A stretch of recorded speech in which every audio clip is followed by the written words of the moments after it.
Why Won't You Share the Cake? A film developed and produced by Laura Altstadt and Tanja Kronberg for the purpose of understanding environmental justice. Today is a very special day for Brenda. It's her 7th birthday. She is very excited while she is waiting for her guests to arrive in the garden of her parents' house. Anne is the first guest to arrive, handing over a big present to her friend. Happy birthday, Brenda! After Anne sits down next to Brenda, Diana is the next friend who arrives. She brings with her a beautiful heart-shaped present for Brenda. And finally, Tom and Ethan, Brenda's cousins, join the party. They had to come by bus because Aunt Helen is busy with her 3 jobs. Brenda is not allowed to visit her cousins alone because their neighborhood is not safe. The cousins put their gifts on the table next to Anne's present. Wait a minute, says Brenda. They are much smaller than the others. She is a little disappointed. Ethan replies, We are here to celebrate your birthday with you. Why does it matter how big our presents are? Because all my other friends are here for me and bought big presents, Brenda says. Ethan and Tom look sad because their mother Helen told her boys just yesterday that she could not afford more than these 2 small birthday presents for her niece Brenda. And that's exactly what Ethan explains to Brenda. Mom did not have enough money to buy more. But Brenda is still mad at her cousins. Oh look, Daddy is bringing the cake. Brenda's dad carries a big birthday cake into the garden and puts it on the table. Alright, so let's divide the cake into equal pieces.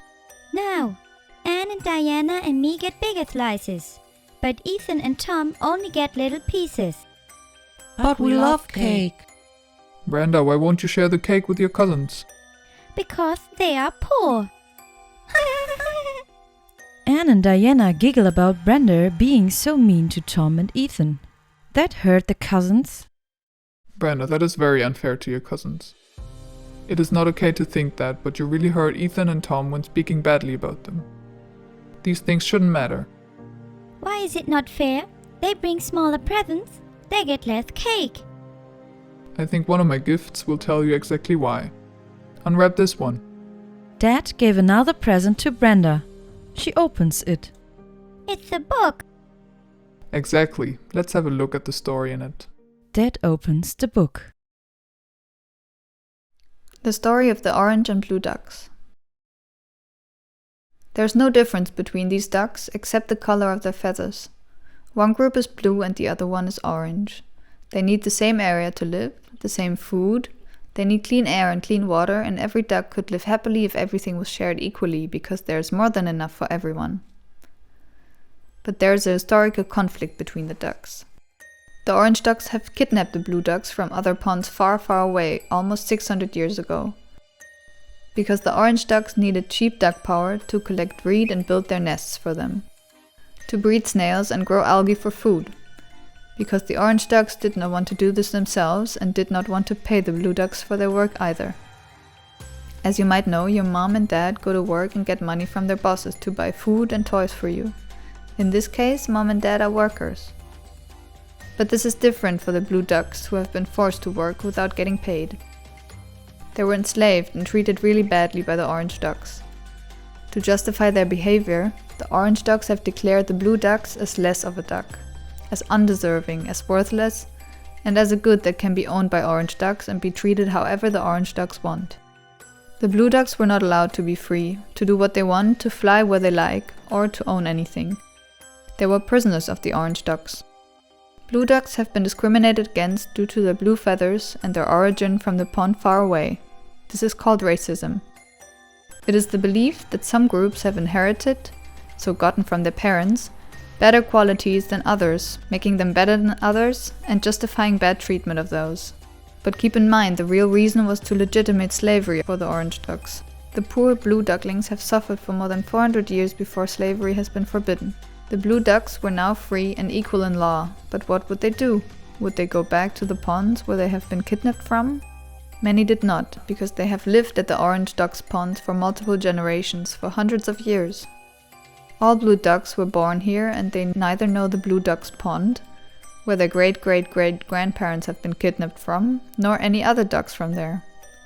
The blue ducks' pond was not their home. Furthermore, it is not that easy to move to somewhere else if you have nothing, not even money for a bus ticket. As you might remember, the orange ducks had prevented the blue ducks from owning anything before slavery was abolished. But could all ducks live together again after this terrible history? Were the blue ducks afraid? No, they did not. The orange ducks were used to taking advantage of the blue ducks and tried everything to bypass the new law. Because they still believe the tale of worthless blue ducks until today. They still discriminate against the blue ducks and oppress them whenever they can. They try to exclude them from orange neighborhoods, orange duck schools, and refuse to share food and wealth with the blue ducks. It is much more difficult for the blue ducks, we can say. But they are equal in every feature. They have the same needs, the same bodies, the same dreams. They are brothers and sisters. Without their feathers, you could not guess which duck is which. Why are the orange ducks still so mean? Because there is structural racism everywhere in the duck society. The discrimination against the blue ducks has been established for hundreds of years and never disappeared. The racism against the blue ducks does not only exist in the mind of single orange ducks. It exists everywhere in the whole orange duck society, that so many ducks do not even recognize that they treat the blue ducks unfairly, because they grow up with this way of life or a certain idea and think of it as normal. And normal means right for most ducks, as long as they do not experience disadvantages from this normality. But there's more. The racism against blue ducks goes so far in the society that they are systematically discriminated against by institutions, by the police, in court, in the educational system, so in schools and universities, in jobs, and in choice of their residential ponds. That means a blue duck is treated much worse and gets fewer chances to live a good duck life compared to an orange duck just for not being orange. We see this also in how differently orange and blue ducks live. Look at the pond of the blue ducks. The homes are partly damaged, they are not well isolated when it is cold in winter or very hot in summer. There are several waste sites close to the pond which have been reported to leak toxics into the water, and ducks get sick more often. At the same time, the orange ducks over here can enjoy clean water, better housing and infrastructure, and are far away from the polluting industries. This issue of industry location in poorer neighborhoods that result from previous discrimination is called zoning. It makes the gap between opportunities and wealth bigger.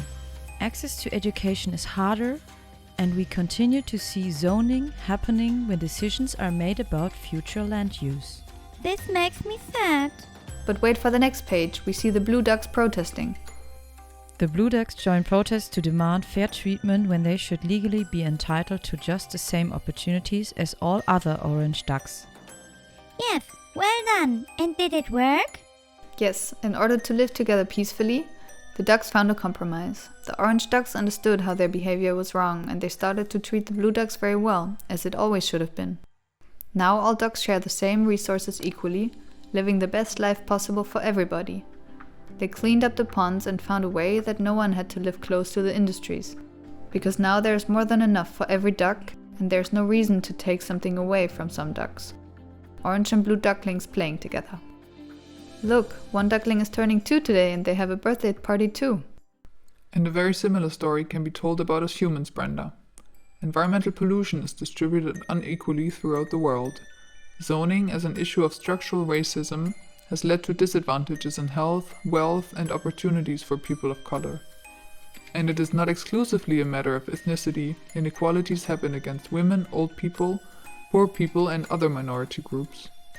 White people have treated people of color very badly in the past, and we should always remember that.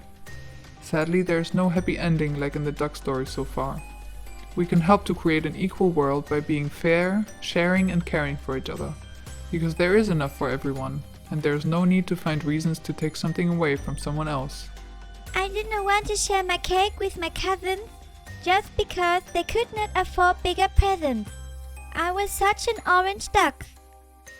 I'm sorry, Ethan and Tom, to treat you unfair for something that is not your fault. Please forgive me for discriminating against you for having less money than the other children on my party. She goes over to Ethan and Tom and apologizes. I'm sorry. Please have a cake and let's celebrate together. Now Brenda has understood why her behavior was wrong and gives every guest a piece of cake of the same size. They shared equally and it was more than enough for everyone.